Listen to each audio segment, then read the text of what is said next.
Bueno, vamos a continuar con este tutorial en el que vamos a ver arte hispano-musulmán y mozárabe. El hispano-musulmán seguramente lo hagamos en dos vídeos, en dos videotutoriales, perdón.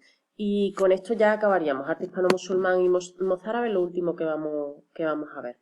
Veníamos desde el arte de la Edad Media, que decimos que es un periodo muy amplio, que coge desde el siglo V al siglo XV, 1000 años de historia del arte.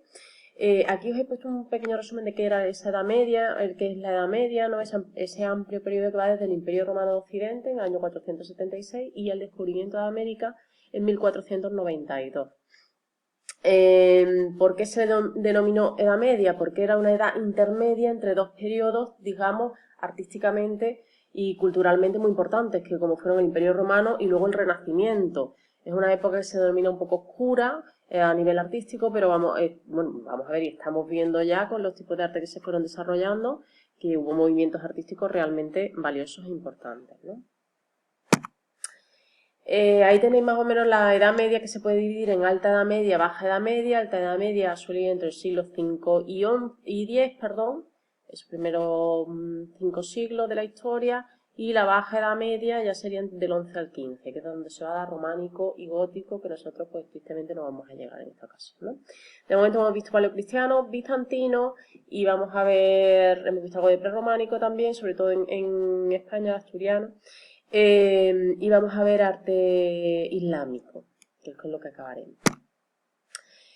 Bueno, ¿qué pasó con el Imperio Romano? Lo he ido más o menos contando en los vídeos anteriores, pero para entender el arte hispano-musulmán hay que saber pues cómo llegamos ahí, ¿no? ¿Qué le pasó al Imperio Romano?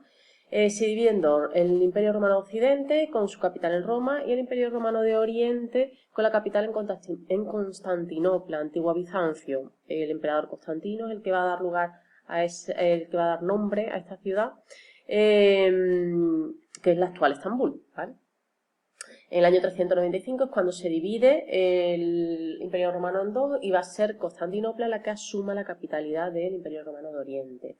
En el 476 cae el Imperio Romano de Occidente y solamente dura el Imperio Romano de Oriente. Ojo que duran casi 1000 años más, o sea que estuvieron mucho tiempo, ¿no? Ellos van a ser los que van a ir manteniendo, transmitiendo ese legado cultural que dejan los romanos hasta el año 1453, en el que los turcos otomanos entran y toman Constantinopla, ¿vale?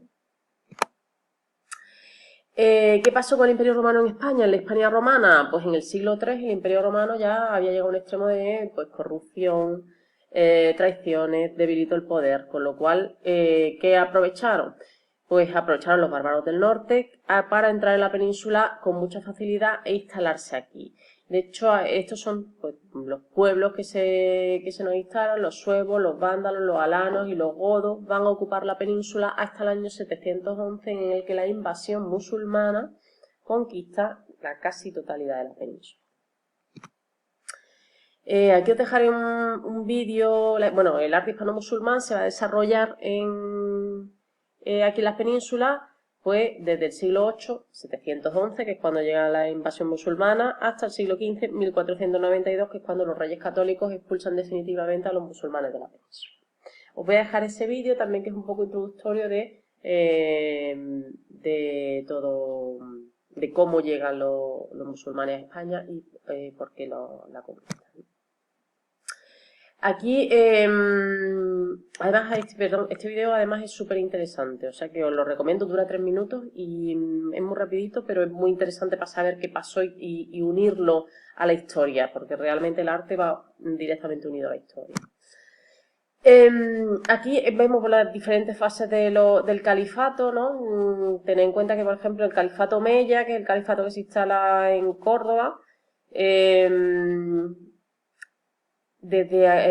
cuando el califa se instala en Córdoba durante el califato omeya, y ojo la cantidad de territorio conquistado que se dirigía, digamos así, desde Córdoba. Dentro del arte hispano-musulmán vamos a ver estas cinco fases, estas 5 periodos. El Emirato dependiente de Damasco, que se hace del 711 al 756, el Emirato Independiente, que va del 756 al 929, Califato de Córdoba, que va desde los años 929 y 1031 y va a coincidir con el esplendor pues, de las grandes obras que tenemos de los musulmanes en Córdoba. Reinos de Taifa, almorávides y almohades, que se van a dar en la península desde el siglo XI hasta el 1212. Y finalmente Reino nazarí de Granada, que es el último, ya es el que expulsa a los reyes católicos, va desde el siglo XIII hasta 1492. Para entender el arte hispano-musulmán tenemos que hablar un poquito del Islam, ¿vale? El Islam es la religión de los musulmanes, con lo cual hay que entender algunas cosas sobre el Islam para entender por qué se hacen así los edificios, por qué se plasma así en los edificios, ¿no? El Islam se basa en 5 pilares, que son la profesión de fe hacia Alá y hacia su profeta Mahoma, en la oración, la limosna, el ayuno y la peregrinación a la Meca, ¿vale? En las representaciones humanas y de animales están prohibidas en edificios religiosos, por eso no existe prácticamente ni la escultura ni la pintura. En arquitectura sí nos han dejado un gran legado, pero en arquitectura y pintura no. Se prohíbe el uso de oro y la plata para recipientes, lo que hace que se difunda principalmente cerámica dorada y vidriada. En materiales, ¿cómo van a construir? En el arte hispano-musulmán son conocidos porque construyen con materiales muy pobres, pero los decoran para que parezcan muy ricos, ¿vale? No van a utilizar ni grandes sillares de piedra, ni grandes pilares, no. Al contrario, de hecho no hacen grandes cúpulas, van a poner artesonados de madera que pesan menos en los techos, ¿no? Porque no tenían ese nivel, esa ingeniería constructiva que habían demostrado otras poblaciones, ¿no? Con lo cual, de hecho, la Alhambra es un gran ejemplo, ¿no? De, bueno, la Fortaleza Roja, porque está hecha con ladrillo, que es material barato, ladrillo, adobe, ¿no? Eso eran materiales económicos de la época. Ellos van a utilizar eso, ladrillo, adobe, mampostería. En alguna ocasión van a utilizar la piedra, pero no va a ser lo habitual. El mármol o el alabastro, que sí lo van a utilizar, pero principalmente con función decorativa. Son edificios de poca altura y solidez. Pero porque no tenían ingeniería para construir en alto, construir plantas y que soportase peso realmente, por eso lo hacían. Los muros los cubrían con yeso de estuco que se labraba, policromado, tallaba, para decorar ese interior de los edificios y ocultar lo pobre que eran los materiales. Si vemos la Alhambra realmente, bueno, la Alhambra realmente está muy reconstruida, porque hay fotos, no sé si habéis tenido ocasión de ver algo, hay fotos antiguas donde hay burros amarrados en la Alhambra, ¿no? Y se ve pues, muy destruida precisamente porque eran materiales de poca calidad, lo que sí conservaron con mucho no se han conservado porque muchas están restauradas, ¿no? Pero sí que hay parte pues, de las decoraciones que era lo que ellos hacían que embelleciera el edificio, ¿no? Los techos se cubrían con artesonado de madera precisamente para quitarles peso. Y usaban celosías en las ventanas, habitualmente de madera. Las celosías, bueno, esas ventanas con esas tiras de madera cruzadas, precisamente para evitar que entrara el sol y la luz. En decoración, vamos a ver estos 4 motivos. Bueno, la decoración pues, contrasta eso, que en el interior era muy rica la decoración y en el exterior, digamos que la filosofía de este pueblo no es aparentar desde el exterior, como podemos tener en la cultura actual, ¿no? Que desde fuera se vea lo ricos que somos, sino al contrario, ¿no? El exterior suele ser muy austero y en el interior es cuando realmente se ve toda esa decoración. La lámpara por fuera no es ninguna gran maravilla y sin embargo cuando entramos dentro es cuando la podemos apreciar bien, ¿no? Decoración interior la hacen con mármol, azulejos, mosaicos y con pinturas, van a predominar colores vivos y los motivos preferidos para decorar eran estos 4. La lacería, que era el dibujo de elementos geométricos entrecruzados, la epigráfica, que van a ser esa decoración con letras de pasajes del Corán, el ataurique, que van a ser formas de hojas o flores que se entrelazan, y los mocárabes, estos que ya cuando estuvimos en la Alhambra os dije que me gustaba mucho el tema de la decoración de los mocárabes, me parece muy curiosa y tuvimos la suerte de verlos en directo, que son esta especie de estalactita pero truncada, que tiene forma de prisma hacia abajo, que realmente no solamente es laborioso, sino que además estéticamente allí vimos una cantidad inmensa y estéticamente me parece maravilloso. Aquí tenéis los 3 dibujos de la que sería, bueno, los 4, si unimos los mocárabes. La lancería, el entrelazado de forma geométrica, la epigráfica, aquí están las letras reproduciendo pasajes del Corán, y el ataurique, son flores, hojas entrelazadas, No siempre tiene que ser este diseño, ojo, ni este diseño, ¿vale? Este es un ejemplo de diseño geométrico y este es un ejemplo de ataurique, pero hay otros que son sencillamente formas de hoja, no tiene flor. En cuanto a soporte, van a reutilizar o usar los soportes de las construcciones romanas, van a destacar, van a utilizar sobre todo columnas y pilares. Los capiteles van a evolucionar de los 3 capiteles clásicos que conocíamos, bueno, luego unido al toscano y al compuesto de los romanos. Ellos, si veis, lo van a evolucionar en estos 4. El capitel nazarí, el de mocárabes, el de taifas y el califal, muy acorde a la decoración que ellos estaban haciendo, ¿no?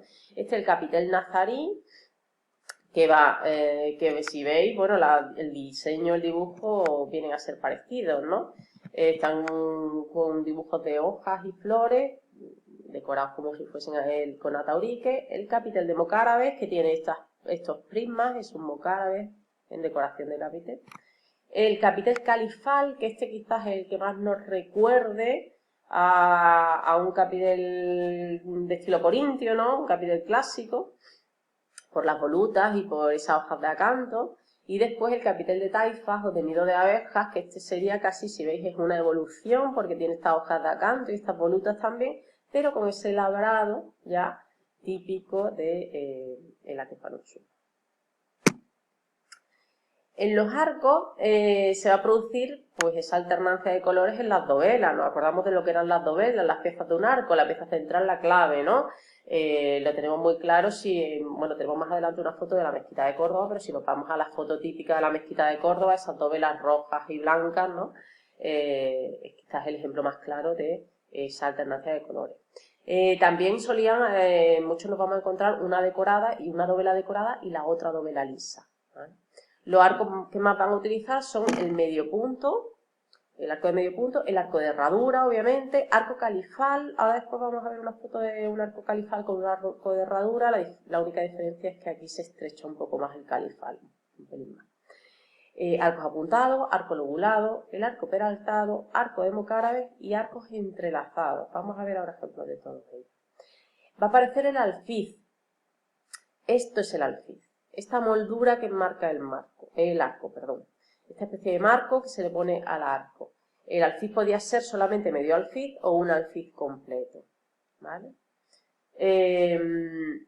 Vamos a ver, mira, aquí tenemos la foto del arco de herradura, este sería el diseño del arco de herradura, y este el califal cordobés, en este caso, que es un poquito más chato y un poco más estrecho en la base, ¿vale? Digamos que tiene un poquito menos altura y un poco más estrecho en la base.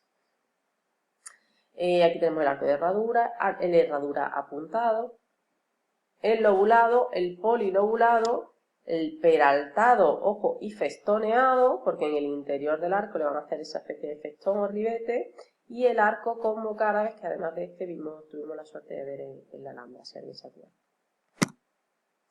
Esto es un ejemplo de arcos entrelazados. Estos son arcos de herradura entrelazados en este caso, y estos son arcos de medio punto entrelazados con arcos polilobulados, ¿vale? La foto pertenece a la Alhambra, o sea que esto lo vimos en las cubiertas van a utilizar cubiertas a 2 aguas, digamos lo que es el techo, un tejado normal de casa, una cubierta a 2 aguas, ¿no? Para que el agua caiga por ambos laterales. Y en las cúpulas, las más utilizadas van a ser las cúpulas gallonadas, que es esta es la foto de cúpula gallonada, que la diferencia, lo único, es como si estuviese compuesta, digamos, por esos gajos de naranja, ¿no? Parecen como gajitos de naranja que van formando esa cúpula, es una cúpula gallonada. En bóveda vamos a utilizar bóveda de crucería, pero con la salvedad de que no se cruzan en el centro, sino que van a formar cuadrados, polígonos y estrellas. Y diréis, ¿eso cómo puede ser? Aquí está el ejemplo, ¿vale? No, los nervios nunca los van a cruzar en el centro, sino que le van a dejar a esa linterna que le aporte la luz al interior y van a hacer esas formas de estrellas que son bastante más visuales y son, bueno, digamos, bastante más bonitas también, ¿no? Hasta aquí voy a parar este vídeo y haré un segundo vídeo con la segunda parte del arte hispano-musulmán.